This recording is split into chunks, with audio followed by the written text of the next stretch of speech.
அருட்பெருஞ்சோதி அருட்பெருஞ்சோதி தனிப்பெரும் கருணை அருட்பெருஞ்சோதி. எல்லா உயிர்களும் இன்புற்று வாழ்க, வள்ளல் மடரடி வாழ்க வாழ்க. மெய்யன்பர்களே, தவசீலர்களே, சன்மார்க்க அன்பர்களே, உங்கள் அனைவருக்கும் என்னுடைய வணக்கங்கள். இன்று இந்த காணொளி தகவல் நிலையிலே வள்ளல் பெருமானாருடைய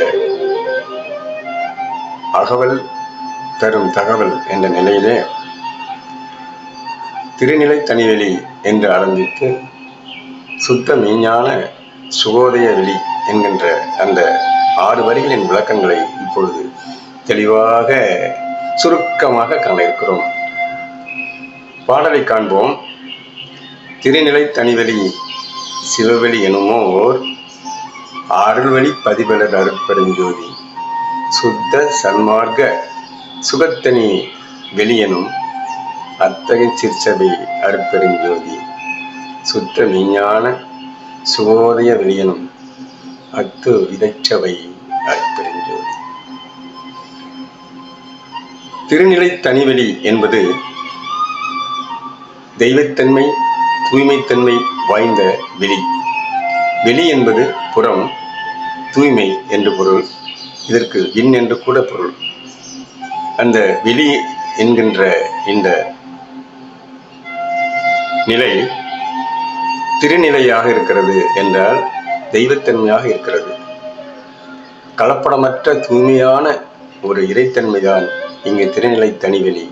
இந்த தனிவெளி என்பது சிவவெளி என்பது. சிவவெளி, சிவம் என்பது பரம். அந்த பரம்தான் மிகச் சிறியது, மிக நுண்ணியது. அந்த மிக நுண்ணிய அந்த இருப்பு பொருளாகிய சிவநிலை பிரபஞ்சம் முழுவதும் நிரம்பி இருக்கிறது. இந்த மண்ணிலும் விண்ணிலும் வெளியிலும் நிறைந்து அன்பையும் கருணையையும் தூய்மை தன்மையையும் கொண்டதாக இருக்கிறது. இதுதான் தனிவெளி. இதற்கு ஒப்பான வெளி எங்குமே இல்லை. இதுதான் சிவவெளி. அங்கு பிறப்பறுக்கும் நிலை கூட நமக்கு கிட்டும். நாம் இறைத்தன்மையை புரிந்து கொண்டு ஜீவ இறக்கம் கொண்டு வாழ்ந்தால் அருள்வெளி பதிவலர் அருட்பெருஞ்சோதி. அருள்வெளி என்பது அன்பும் கருணையும் நிறைந்த வெளி, அந்த சிவவெளி. பதிவலர் என்பது, பதி என்பது இங்கு சிவபதி, சிவமே பதியாக மாறுகிறது.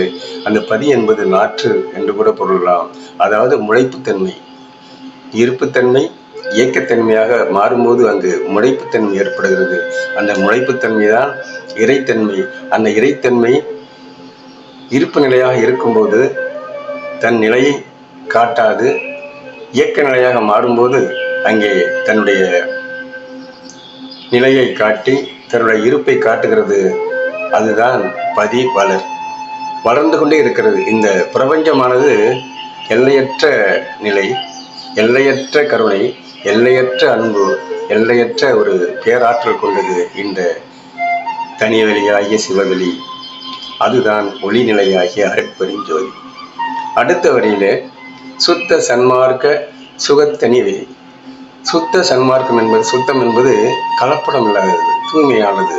சன்மார்க்கம் என்பது ஞான அறிவு, நல் நெறி, இது அடங்கியதுதான் சன்மார்க்கம். நல் நெறி என்பது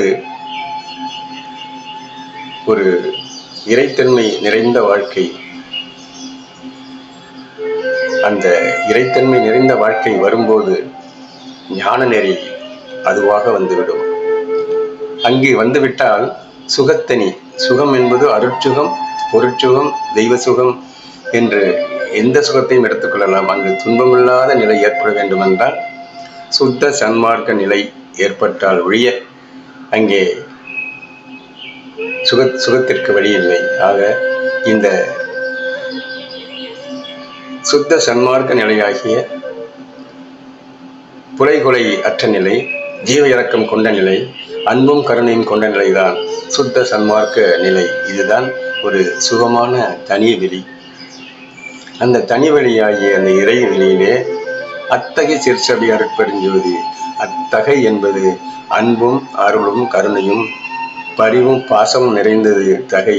அந்த தகை என்பது நமது பிண்டத்திலே சிற்சபையாக இருக்கிறது. நெற்றி புருவத்திலே புருவ மத்தியிலே இறைவன் ஆன்மாவில் இருந்து கொண்டு நடனமாடி இந்த உடல், உயிர், மனம் ஆகியவற்றை இயக்கி நம்மை நல் மனிதனாக சுடர்விட்டு எரிந்து ஒழுக்க நெறியோடு வாழ இருக்கும் நிலைதான் அந்த அருட்பெரும் ஜோதி நிலை.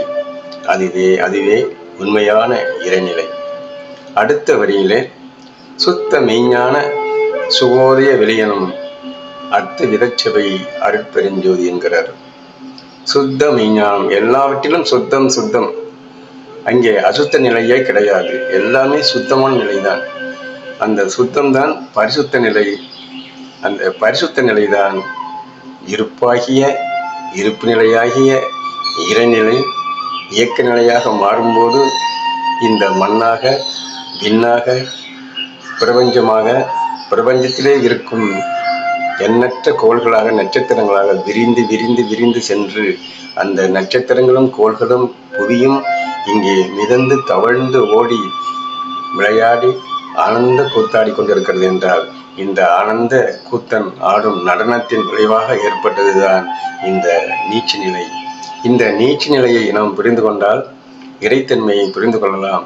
இறைத்தன்மை என்பது ஒளிநிலையாகிய அருட்பெருஞ்சோதி ஆண்டவன் நிலை.